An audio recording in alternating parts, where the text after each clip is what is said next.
Olá, meus irmãos, Deus abençoe a todos. Estamos aqui começando mais um estudo, da Palavra de Deus. Nós estamos aí caminhando aí, conhecendo a Deus, conhecendo as suas obras e estamos agora desenvolvendo a série A Depravação Total, a queda da humanidade. Na última aula falamos da desobediência do primeiro casal e assim a humanidade viraram as costas para o seu Criador.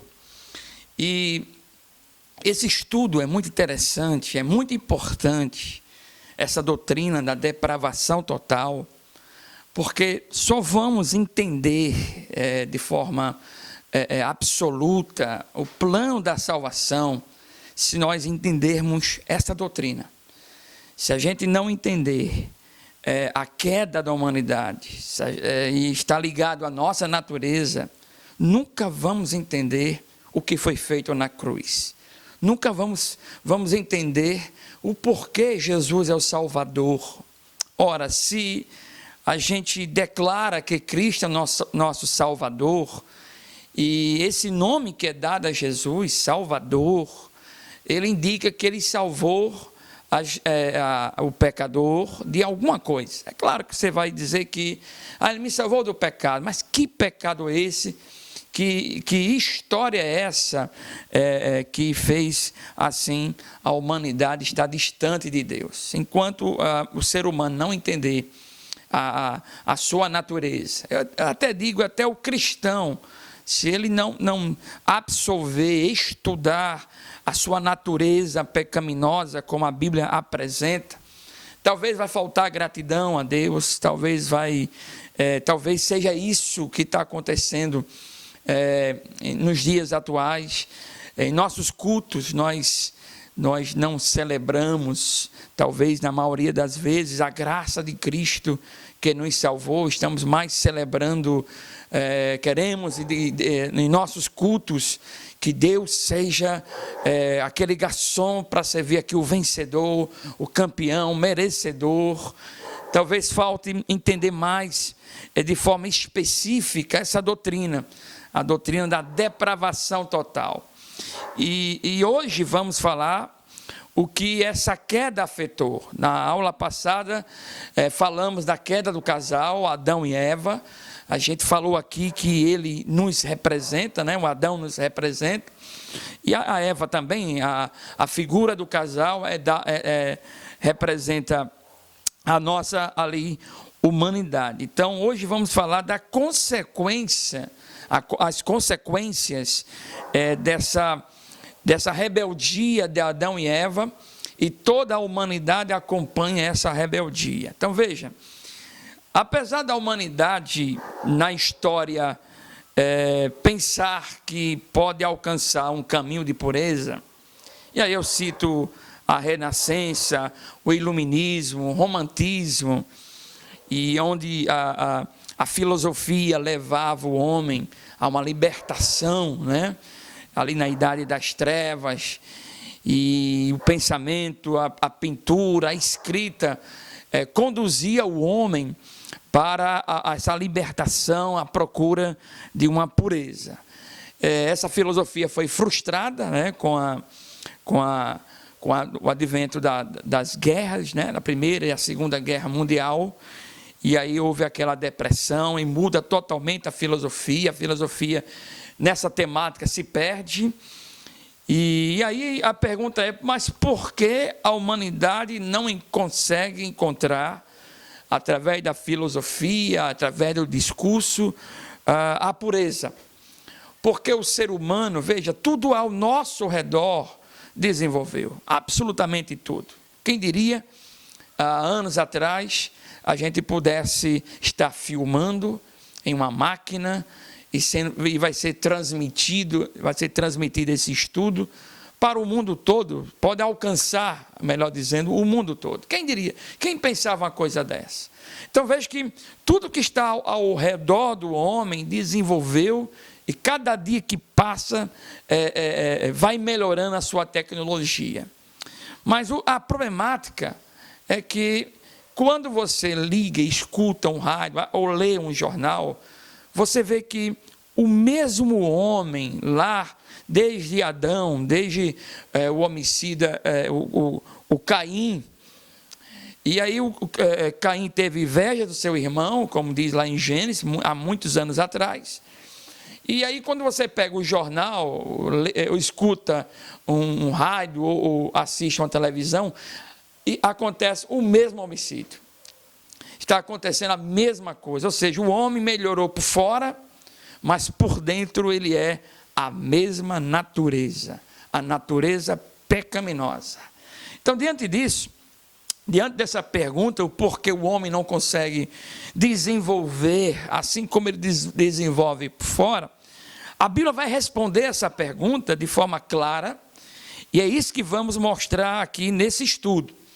E a gente vai começar aqui já apresentando Romanos capítulo 3, o verso 10 e o verso 11, veja o que a Bíblia diz: não há justo, nenhum sequer, não há quem entenda e não há quem busque a Deus. Observe essa expressão de Paulo aos Romanos. Essa citação primeiramente declara que não há ninguém justo aos olhos de Deus. A primeira coisa que esse texto, esses dois versos nos mostram, e esse é o retrato da humanidade. Então, primeiramente, que não há aos olhos de Deus, não há um justo aos olhos do Deus que já falamos aqui do seu atributo, da sua pureza, da sua santidade. Uma segunda coisa que eu vejo nesses versos é que ninguém entende o que é bom. Veja que Paulo diz: não há quem entenda. Não há um justo, nenhum sequer, e não há quem entenda.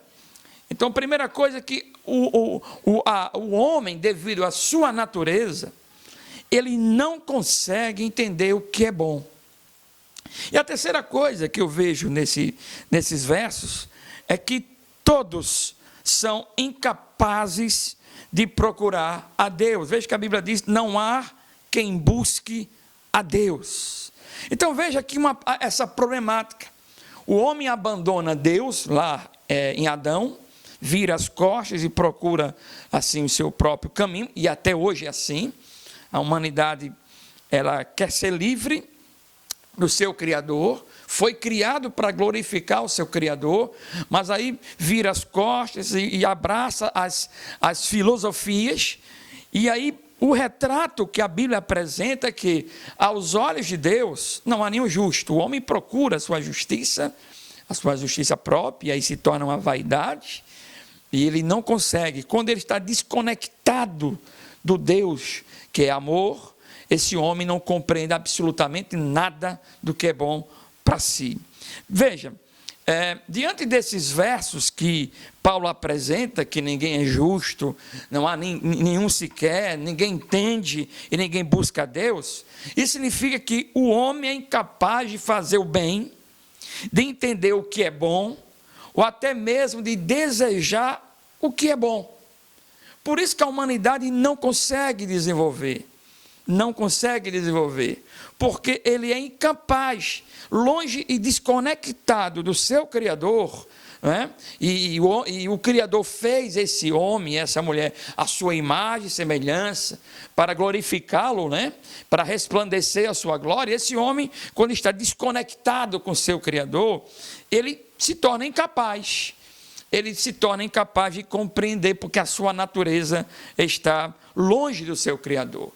Então veja, a pecaminosidade do homem espalhou-se por toda a raça humana, desde a queda de Adão. Paulo diz isso. Paulo diz lá em Romanos 5,19, a Bíblia diz: pela desobediência de um só homem, Adão, muitos se tornaram pecadores. E esse pensamento que Adão pecou e, consequentemente, todos que vieram de Adão são pecadores, ou seja, ninguém nasce puro, apesar que nasce como uma criança, uma bela criança, mas esse que nasce, a Bíblia diz que nasce como pecador, como a Bíblia diz, todos se tornaram pecadores após a desobediência de Adão.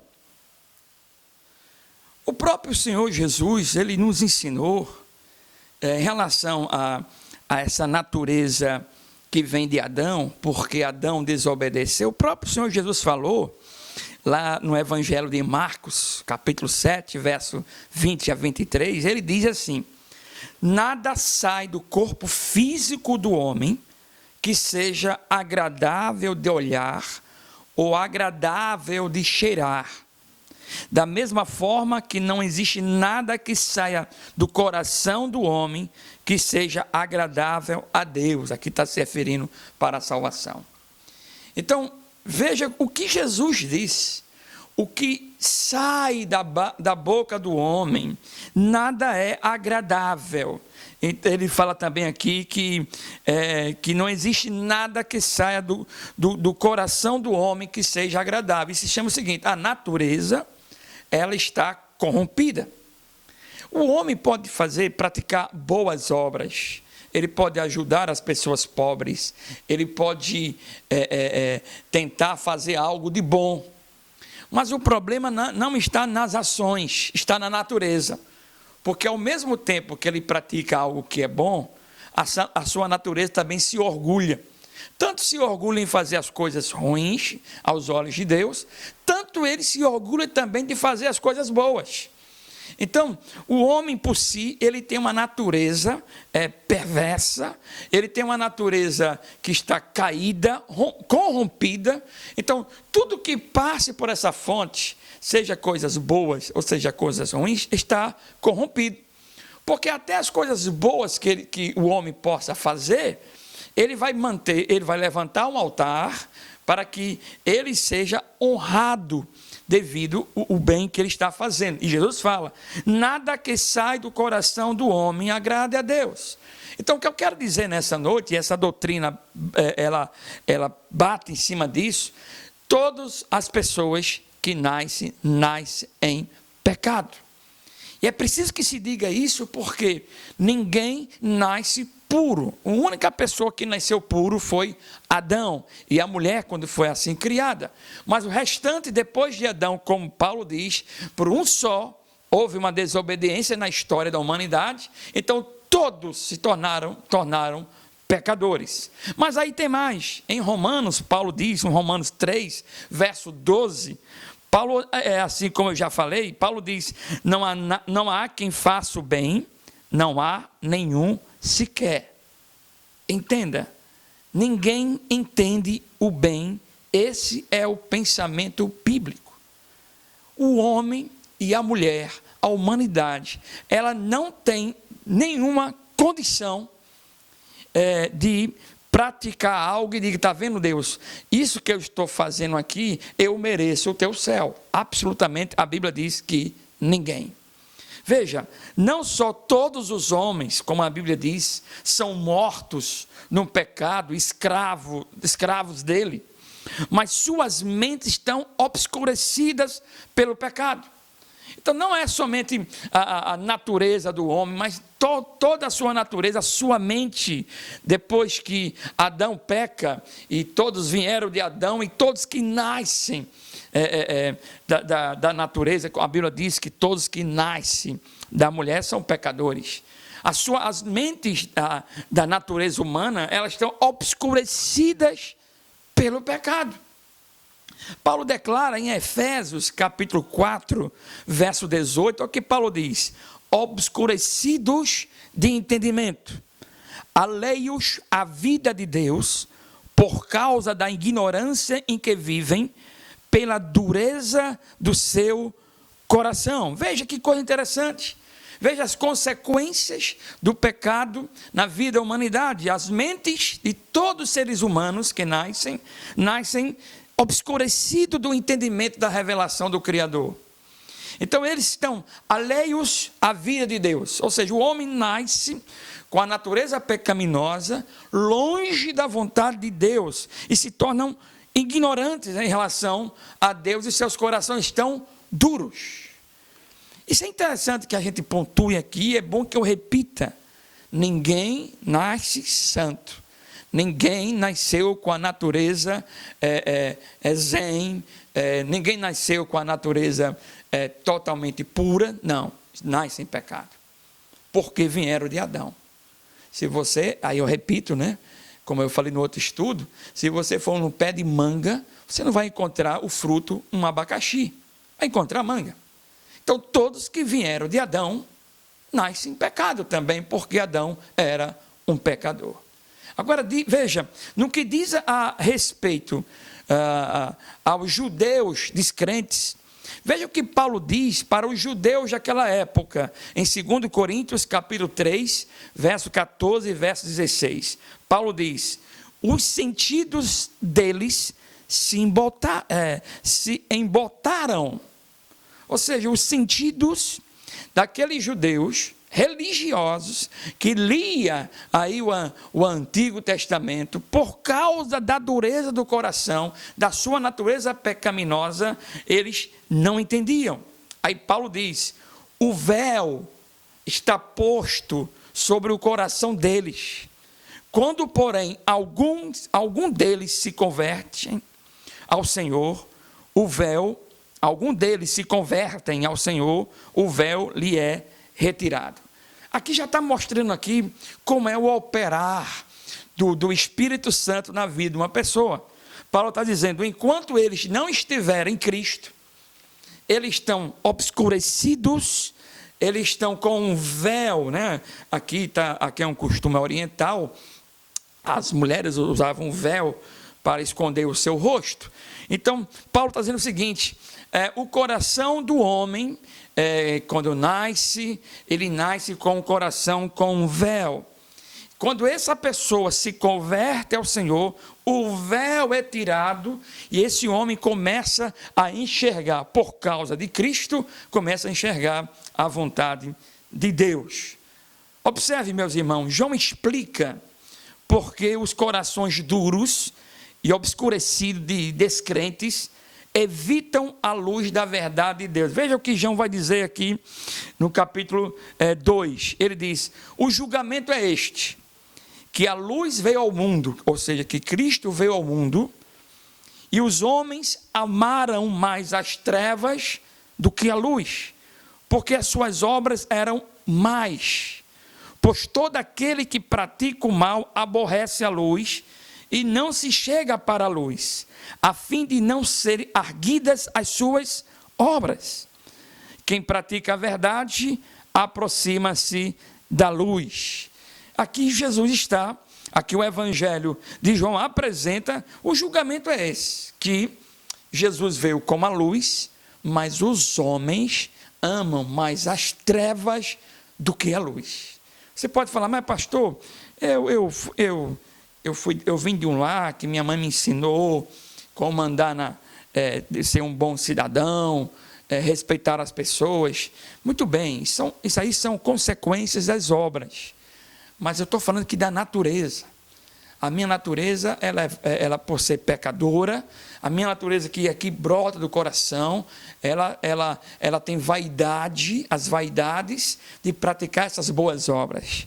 E aí o Evangelho de João diz que esse homem, mesmo que ele pratique boas coisas na sociedade, mas a sua natureza o faz dele em si o próprio Deus. Paulo diz em 1 Coríntios, capítulo 2, verso 14, a Bíblia diz: ora, o homem natural não aceita as coisas do Espírito de Deus, porque lhes são loucura, e não pode entendê-las, porque elas se discernem espiritualmente. Veja o que a Bíblia diz, que esse homem que nasce, ele nasce cego, e ele nunca vai entender as coisas de Deus. É isso que ele está falando. As coisas de Deus para esse homem é como uma loucura. Ele não tem como discernir. Há um véu, a natureza está em pecado. Então não tem como ele desejar assim o próprio Senhor. Então, diante de todos esses versos que eu estou aqui mostrando para os irmãos, mostrando a depravação da humanidade, as consequências da natureza da humanidade, o coração está duro, a mente está obscura, Então, é assim que a Bíblia apresenta o homem. Então, meus irmãos, meus amigos, a gente às vezes acha que Deus vai me abençoar porque o meu pai e a minha mãe, eles eram cristãos, eu canto o inário, eu canto uma música, eu tenho na minha casa coisas religiosas. Isso não quer dizer absolutamente nada. A Bíblia vai dizer que essa natureza sua, ela diz que a sua natureza, ela é pecaminosa, está obscura da verdade de Deus. Então, eu repito o que Paulo diz: não há quem busque a Deus. E quando Paulo diz não há quem busque, pastor, mas tem gente que vai na igreja e vai buscar a Deus. Observem que o fato de eu ir para a igreja não quer dizer que eu estou a buscar a Deus. Eu posso também estar indo para a igreja, mas com o pensamento que um Deus proteja as minhas coisas. Mas não estou buscando, desejando a verdade desse Deus. Na verdade, eu quero que esse Deus venha me abençoar. Porque, veja, eu posso... a humanidade pode ir à procura, e vai, sempre a humanidade, em toda a história da humanidade, ela sempre está construindo os seus deuses. Em toda parte do mundo, e até hoje é assim. Apesar da modernidade, o homem sempre está atrás, viraram as costas para o seu Criador, mas procura algo que ocupe o espaço dele. Então, toda a história da humanidade, se você for ler a história dos antigos, né, principalmente os gregos, mas muito antes dos gregos, o ser humano sempre estava adorando alguma coisa. Mas, na verdade, o ser humano estava adorando a si mesmo, porque quando ele vai buscar os deuses, eles não estão indo porque amam os deuses, mas porque quer que os deuses lhe dê vitória, porque quer que os seus deuses lhe protejam. Então, a vida dessa pessoa que é a coisa mais importante. Então, quando a Bíblia diz, não há quem busque a Deus, o homem e a mulher podem ir à igreja, mas essa pessoa pode ir com a mesma concepção que os outros antigos tinham. Eu quero que esse Jesus me abençoe. Não é assim que a gente está ouvindo hoje? Nas pregações, no rádio, na televisão, as pessoas vão à igreja para serem curadas, para receber aí a porção dobrada, para se tornar ricos. É a mesma coisa como antigamente. Então, não estão indo porque querem buscar o Deus da minha vida, obedecer ao Deus da minha vida. Eu quero que Ele me faça aquilo que eu desejo. Isso não é buscar a Deus. Por isso que Paulo diz, não há quem busque a Deus. De fato, o homem odeia a Deus que ele representa. O homem odeia o bem e ele não se importa. É necessário um miraculoso trabalho de Deus para uma pessoa chegar à fé salvadora. Veja, não pensem, a Bíblia ela é clara sobre isso, não pense que o homem em si, ele escolhe a Deus, como a gente escuta muito isso. A natureza humana não permite. O homem está morto, como eu já falei aqui, as suas mentes estão obscuras, o coração está duro. Então não tem como o homem falar, eu te escolho, Deus, eu te aceito. Não tem como, porque o homem está morto. Para que isso aconteça, para que esse homem venha, essa mulher venha até a Deus, tem que acontecer um ato milagroso. E aí estamos falando da graça de Cristo. Porque se não for a graça de Cristo, se não for a operação do Espírito Santo, esse homem não se converte. Ele pode até se tornar religioso, mas convertido da sua natureza, ele não se converte. O religioso, ele muda o que está por fora. Ele muda a sua camisa, ele pode mudar o seu cabelo, ele pode mudar as coisas que ele usa, ele pode colocar uma Bíblia debaixo do braço, pode colocar um paletó, um terno, mas é isso a religiosidade faz. Mas a natureza pecaminosa que a Bíblia diz que Deus assim abomina, somente o operar do Espírito Santo. Se não for isso, o homem ele não se converte. Ele pode ser membro de uma igreja, mas não se converte. Tem muita gente na igreja, pastor, que está nesse estado, é um religioso sem ser convertido? Sim, a Bíblia mesmo diz que na volta dele estarão dois numa cama, um será deixado e o outro será levado num arrebatamento. Muitos, diz a Bíblia, o próprio Jesus falou que muitos no juízo final vão falar: Senhor, eu expulsei demônios em teu nome, eu fiz milagres em teu nome, por que eu estou indo para a perdição eterna? E o Senhor vai dizer: eu não vos conheço. Então tem pessoas na igreja que estão na igreja, mas nunca se converteram às suas naturezas. Sim, tem sim, porque a transformação do evangelho, além de ser de fora, ao lado exterior, principalmente a transformação do evangelho é no interior do homem, é na natureza do homem, o homem começa a mudar. Mas se não for a operação do Espírito Santo, esse homem não consegue se converter, porque a Bíblia diz que ele está morto, suas mentes estão obscuras e seu coração está duro. É tanto que lá em João, o Evangelho de João, capítulo 6, verso 44, são as palavras de Jesus. O Senhor Jesus falou assim: ninguém pode vir a mim se o Pai que me enviou não o trouxer. Veja como é claro isso aqui. É muito claro isso aqui. Ninguém vem a mim, ninguém vai ser meu discípulo se o Pai, se Deus não o trouxer. Essa palavra aqui, trouxer, é trazer, no grego é arrastado. O que é que nós entendemos? Que duas coisas eu entendo. Não existe coração duro para Deus, não existe. Aquele homem aqui, aquele homem ali zomba de Deus, ele tem raiva de Deus. Para Deus não é nada. É só Deus chamar, vem, ele vem. Assim foi o apóstolo Paulo, né, um homem duro, ele odiava Cristo, e Cristo chamou e tornou-se um grande discípulo. Então, é a primeira coisa que eu entendo.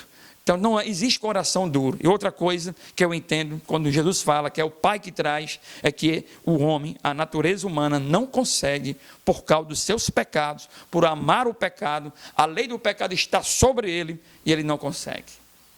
Agostinho, pai da igreja, grande influente, foi uma grande influência na teologia cristã, ele diz que a natureza humana é como um cavalo, e que vai receber influência do seu cavaleiro. Então, se o cavaleiro for Deus, então esse cavalo ele vai caminhar com elegância, será bem tratado, vai caminhar por caminhos que não venha feri-lo, né? Mas se o cavaleiro for o diabo, ou seja, esse cavalo receberá a influência do seu cavaleiro, e aí, se for o diabo, assim, o cavaleiro, então vai levar pelos espinhos, vai levar pelas rochas, porque não se preocupa com o cavalo. Então veja que o cavalo ele tem a força em si. Então é o cavalo que se movimenta, mas é influenciado pelo seu cavaleiro. Então isso quer dizer o seguinte: o homem ele está em pecado, a natureza dele é pecaminosa, então ele é esse cavalo que tem toda essa sua natureza forte para quem vai subir. E se o homem está em pecado, o diabo, assim diz a Bíblia, cega o seu entendimento e leva a sua vontade pecaminosa para qualquer lugar para destruir a sua própria vida. Então veja, quando eu vejo Jesus falando isso, ninguém pode vir a mim se o Pai não trouxer.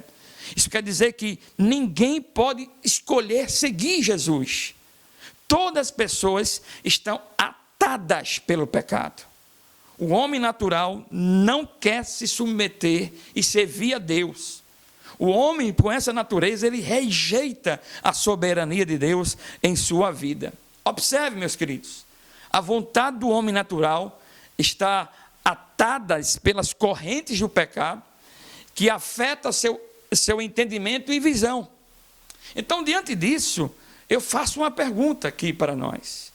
O que pode o homem fazer para mudar a sua natureza e se fazer um novo homem? Então, a pergunta aqui que eu exponho: o que é que esse homem pode fazer para que essa natureza dele seja nova por ele mesmo? Absolutamente nada. Ele não consegue, porque a sua natureza está dominada pelo pecado. Todos os meios aparentes de que alguém possa se utilizar serão inúteis. É somente, eu quero que você absorva isso, é somente a obra do Espírito de Deus que pode mudar um coração frio, de pedra, em um coração de carne que vai responder ao chamado de Deus. O homem responderá, você responderá, ou você já respondeu, quando o Espírito Santo falar para você, venha convencer o seu coração. É assim que a Bíblia apresenta. Porque o homem em si está morto e não consegue. O homem continuamente pensa que ele deve fazer algo para contribuir para a sua salvação. Isso já está na natureza do homem. Eu faço e eu mereço. Sempre ele se coloca na posição de merecedor. Por isso que, em relação a Deus, ele pensa, eu faço as minhas coisas, coloco minhas coisas em dia, eu respeito as coisas, então Deus, eu mereço o céu. Não, a gente faz isso por obrigação social, não é? É obrigação nossa. A nossa natureza humana é pecaminosa, e por isso que a gente não consegue, o ser humano não consegue responder ao seu Criador. Veja, mesmo aqueles que reconhecem que a salvação é pela graça de Deus, mesmo aqueles que estão dentro da igreja, ainda pensam que são eles que escolhem Deus, e são eles que contribuem para a fé acreditar. Muitas pessoas da igreja, até servos de Deus, que talvez falta estudar mais um pouco sobre a depravação total, ainda pensam que é por causa da sua perseverança que ele vai para o céu. Meus irmãos, quando a Bíblia diz que não é pelas obras, a gente coloca na mente a outra religião que confessa que vai merecer o céu a prática da caridade. A gente pensa somente neles. Eles pensam que é pelas obras que vão para o céu. Mas ao mesmo tempo, eu que estou desse lado, eu digo, mas serei salvo pela minha perseverança. A minha perseverança é obra. Porque veja, imagine eu chegar ao céu e alguém me perguntar, como foi que você chegou aqui? Eu cheguei pela minha perseverança. Isso é obra. E a Bíblia diz que não são pelas obras, é pela obra de Cristo, foi pela graça do Senhor Jesus. Eu concluo essa lição de hoje, esse estudo. Eu quero tirar aqui 3 lições. A primeira lição é que o ensinamento da depravação total da humanidade, a queda da humanidade, é uma explicação para todos os problemas que encontramos no mundo de ódio, guerra, pobreza, ganância, drogas e tantas outras coisas que nós temos nesse mundo. A depravação total, esse estudo explica tudo. O homem não consegue mudar, porque a sua natureza é pecaminosa, e a Bíblia fala isso há muito tempo. Vai passar os anos, a gente vai viver outra tecnologia, vamos na medicina, sempre vai dar saltos de coisas que vão melhorar, mas os jornais vão notificar sempre as mesmas coisas. A natureza humana, a inveja do homem, né?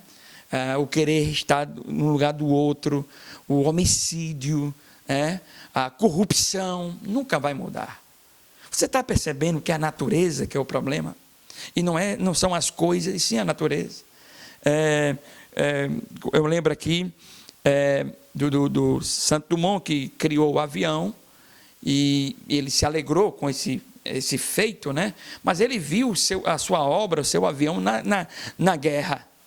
Ele teve depressão.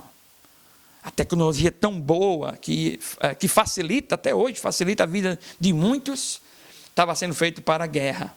Não tem jeito. É a natureza humana que é assim. Uma segunda lição que eu aprendo diante dessa doutrina é que aprendemos que estamos em uma condição terrível em nossa própria depravação. Essa doutrina, ela nos mostra que há uma urgência da busca a Deus. Porque o homem, aos olhos de Deus, quando nasce, é depravado. Então, é preciso que se entenda isso, porque a gente, às vezes, vive a nossa própria vida, mas a gente leva esse dilema da vida. Deus está comigo, Deus vai me ajudar. Veja, enquanto essa natureza não estiver arrependida e submissa ao seu Criador, Deus está irado com essa natureza. Porque Deus aborrece o pecado. e Deus é justo e santo. Ele não pode abençoar uma natureza que não é transformada pelo Espírito Santo. Veja, nós percebemos que não há esperança longe dessa graça sobrenatural e merecida de Deus. Isso eu vou falar no próximo estudo, né? Hoje estou falando da queda da humanidade, que esse homem não consegue responder, mas no próximo estudo eu vou trazer a solução que Deus vai trazer, vai proporcionar para esse homem caído. Então, ao olhar esse homem caído, ao olhar essa minha natureza caída, isso me leva a pensar que eu preciso do meu Criador. Isso deveria nos levar a apelar a Deus por misericórdia. O que eu vejo hoje são pessoas olhando para Deus e dizendo: eu decreto, eu quero que o Senhor abençoe a minha família, abençoe a minha vida, a minha fazenda. Na verdade, é para clamar por misericórdia. Nós deveríamos chamar Jesus para nos salvar da nossa condição miserável. Uma terceira lição que eu aprendo: sabemos agora que se nós buscarmos a ajuda e a misericórdia de Deus, e é somente porque Deus primeiramente começou a sua obra de seu Espírito em nossos corações para chamar por Ele. É preciso que a gente aprenda isso. Quem nos levou ao Senhor foi uma operação do Espírito Santo. E se é uma operação do Espírito Santo, é Ele que vai nos manter, é Ele que vai nos moldar, é Ele que está nos segurando. Há uma diferença de uma criança segurar na mão do pai, e há uma diferença de o pai segurar a mão do filho.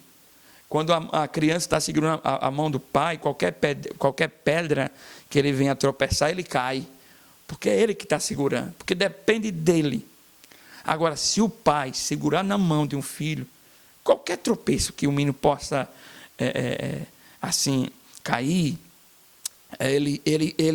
qualquer tipo, ele estará seguro, porque quem está segurando ele não é ele mesmo, é o pai que está com a mão poderosa, com a sua mão forte, segurando a sua mão. Filipenses capítulo 2, verso 13 diz: porque Deus é quem efetua em vós, veja, não sou eu, é Deus quem efetua em vós, tanto querer como realizar, segundo a sua boa vontade. Uma quarta lição que eu aprendo: o entendimento dessa doutrina da depravação total do homem tem um impacto em várias decisões feitas em casa, na escola, na política e na vida pública. Veja, quando eu entendo essa doutrina da depravação total, isso me leva a refletir as decisões que são feitas. A maneira como eu ensino os meus filhos, eu preciso entender que eu tenho uma natureza pecaminosa e eu preciso lembrar isso ao ensinar para os meus filhos a maneira como a escola se apresenta, a maneira como a política assim ela governa ali, não é? Então, olhando para essa depravação, eu começo a entender esse mundo que é movimentado pela essa natureza egoísta. Meus queridos, no coração dessa doutrina da depravação total está a necessidade de nós entendermos que estamos totalmente falidos perante Deus. Esse é o objetivo dessa lição: colocar a gente no chão. Estamos falidos, nós não temos condições de levantar o dedo e falar assim: eu mereço. Estamos no chão. Isso nos leva a sentir uma urgência de nos arrependermos e acreditarmos nele, pois nós temos mérito, nós não temos mérito em nós mesmos para oferecer a Deus em troca. Não temos.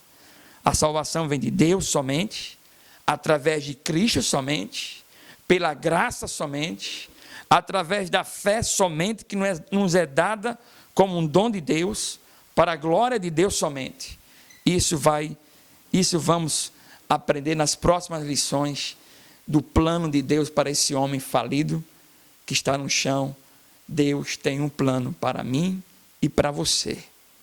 Que possamos estar entendendo a vontade de Deus, que possamos absorver esse estudo que eu estou na igreja, não é para Deus suprir o campeão aqui. Estou na igreja, eu vou à igreja, eu cultuo a meu Deus na minha casa, forma de gratidão, porque eu era morto e agora estou vivo, eu era cego e agora estou vendo. Glorificado seja o nome do Senhor. Que Deus abençoe a sua vida, em nome de Jesus.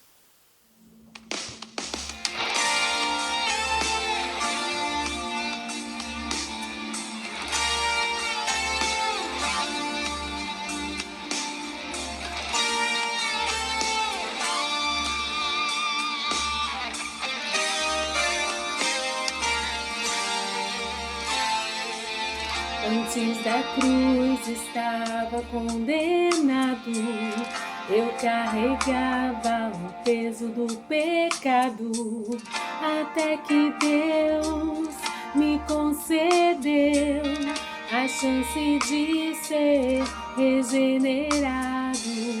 Antes da cruz estava separado, o véu ainda não tinha se rasgado. De um lado eu, do outro Deus, mas pela cruz fomos aproximados. Depois da cruz do Salvador, mudou a história de um pecador que era eu, longe de Deus, mas pela graça salvação concedeu.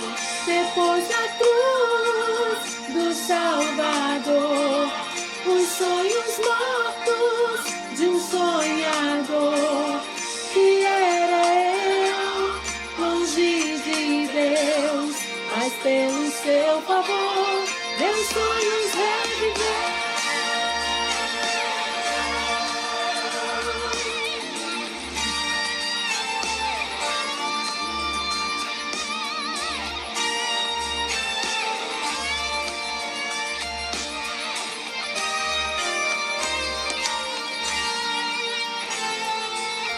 Antes da cruz estava condenado, eu carregava o peso do pecado, até que Deus me concedeu a chance de ser regenerado. Antes da cruz estava separado, o véu ainda não tinha se rasgado.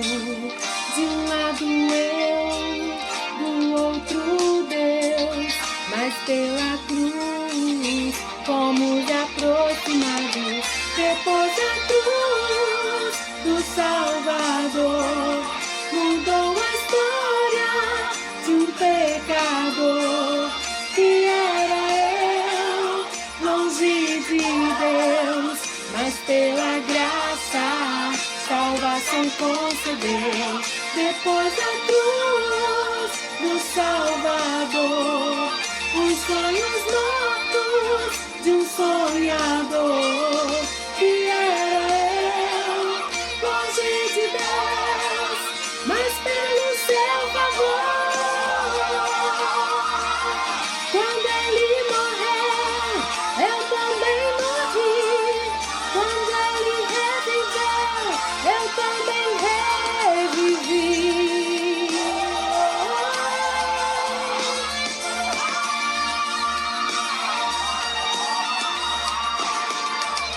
Quando ele venceu, eu também venci.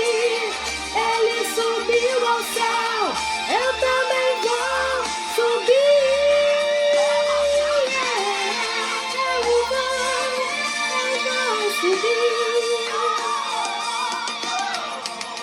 Depois da cruz do Salvador, mudou a história de um pecador que era eu, longe de Deus, mas pela graça salvação concedeu.